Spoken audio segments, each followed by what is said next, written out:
Brother, ఎంత interest తెలుసా నువ్వు అంటే దేవునికి. నువ్వు అనుకుంటావు నన్ను పట్టించుకోవడానికి. నేను చెప్తున్నాను, ఒక్క రోజు కూడా నిన్ను మర్చిపోయిన రోజు లేదు దేవుడు. ఒక్క రోజు కూడా నిన్ను మర్చిపోయిన రోజు లేదు. నిన్ను ఇంత ప్రేమగా నిర్మించిన వాడు, నీ జుట్టంతా లెక్కేసి కూర్చున్నవాడు, నీకింత ఆహార్యాన్ని ఇచ్చిన వాడు, దేహాన్ని ఇచ్చిన వాడు, నీ లైఫ్ను డిజైన్ చేయకుండా ఉంటాడా? నేను చెప్పనా, నీకు ఎప్పుడెప్పుడు ఏమేమి కావాలో, ఎప్పుడెప్పుడు ఏమేమి రావాలో, ఏ టైంకి ఏది అందాలో ముందే సిద్ధపరిచి ఉంచాడు. నువ్వు అనవసరంగా జుట్టు పీక్కోవద్దు. నమ్మితే స్తోత్రం చెప్పు, 2 చేతులు ఎత్తి. కష్టపడి చదివానన్నా, నాకు ఇంకా జాబ్ లేదంటే పిచ్చోడా, ఉంది, లైన్లో ఉంటుంది. కొద్దిగా ఆయన నిర్ణయించిన నిర్ణయకాలం వచ్చినప్పుడు నీ తలుపు తట్టిద్ది, అదే అంతే.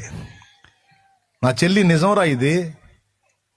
నువ్వు చూస్తావు, నీ లైఫ్లో అనుభవిస్తావు. ఎందుకంటే నీ తల్లిదండ్రే, అల్పకాలం ఉండే తల్లిదండ్రే నీ లైఫ్ను అంత డిజైన్ చేస్తే, నిన్ను సృష్టించినటువంటి సృష్టికర్త మరి తీవ్రంగా నీ విషయంలో ముందే సిద్ధపరిచి ఉంచుతాడు.